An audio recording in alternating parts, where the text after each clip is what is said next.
বিচাৰিছো আন এক গুৰুত্বপূৰ্ণ খবৰ খ ৰাইজে উত্তাল প্ৰতিবাদ সাব্যস্ত কৰিছে চুলাইখাই মৃত্যু হোৱা যুৱকৰ ন্যায়ৰ দাবীত খ ৰাইজে উত্তাল প্ৰতিবাদ সাব্যস্ত কৰিছে তিনিচুকীয়াত আমি পুনৰবাৰ উল্লেখ কৰিছো চুলাইখাই যি মৃত্যু মুখত পৰিছিল এই যুৱকজনৰ ন্যায়ৰ দাবীত ইতিমধ্যে আদিবাসী ছাত্ৰ সন্থাই তীব্ৰ প্ৰতিবাদ সাব্যস্ত কৰিছে তিনিচুকীয়াৰ তালাপতি প্ৰতিবাদী কাৰ্যসূচী ৰূপায়ণ কৰিছে খ ৰাইজে কালি তালাপত চুলাইখাই ৰাজেশ কিষাণ নামৰ এজন যুৱকৰ মৃত্যু হৈছিল আৰু সেই মৃত্যুৰ পাছতে এতিয়া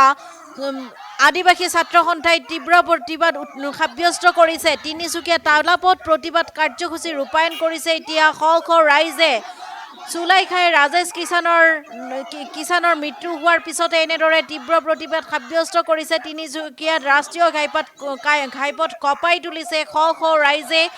আদিবাসী ছাত্ৰ সন্থাৰ লগতে স্থানীয় ৰাইজে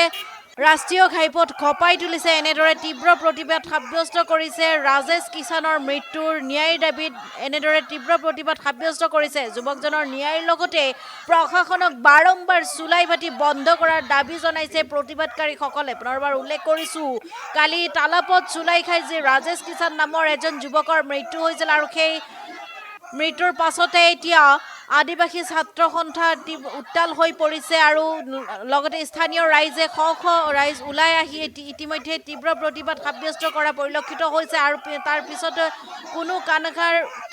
যুৱকজনৰ ন্যায়ৰ লগতে প্ৰশাসনক বাৰম্বাৰ চুলাই ভাটি বন্ধৰ দাবী জনাইছিল কিন্তু তাৰ পিছতো কোনো ধৰণৰ কাণসাৰ নিদিয়াত এইদৰে যুৱকৰ মৃত্যু হোৱা বুলি ক্ষোভ ব্যক্ত কৰিছে প্ৰতিবাদকাৰীসকলে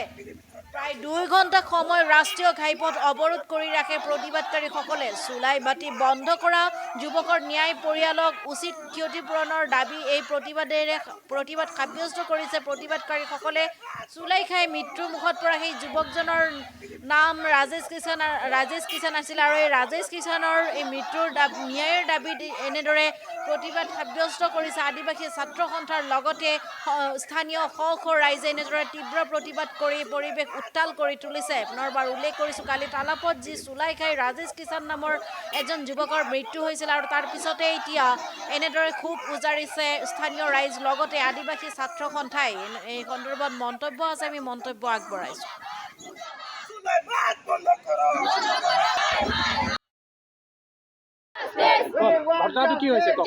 ঘটনাটো এনেকৈ হৈছে যে যোৱাকালি আমাৰ ইয়াত জনা মতে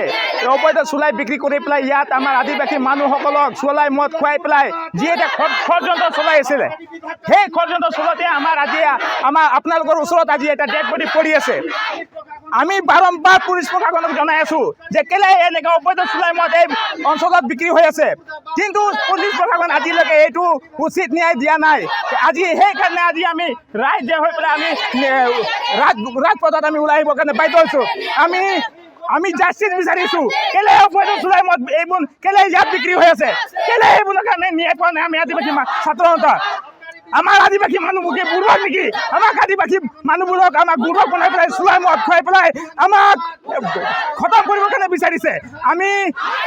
দাবী জনাইছোঁ পুলিচ প্ৰশাসনক আবকাৰী বিভাগক আৰু এই বিজেপি চৰকাৰক যাতে আমাৰ আদিবাসী মানুহবোৰক ন্যায় দিয়ক অথবা আদিবাসী মানুহ অনাগত দিনত ৰাজপথত আমি ওলাইছোঁ সেই ঠিকদৰে ইয়াত ষড়যন্ত্ৰ হিচাপে আমি জংগী আন্দোলন কৰিব কাৰণে বাধ্য হ'ম আমি নীৰৱ হৈছে আমি বাৰম্বাৰ আমি জনাই আহিছোঁ আমি আৰক্ষী প্ৰশাসনক কিন্তু আমি আজিলৈকে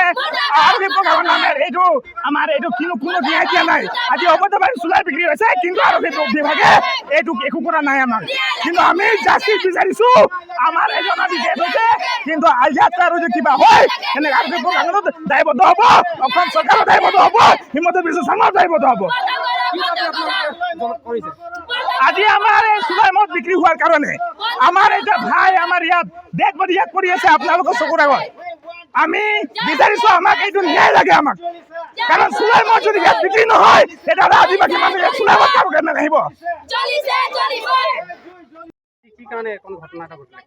हमने के लाइन में सामने हो गल चुलाई भाटी छोकरा गिला तो कोनो बुझ नहीं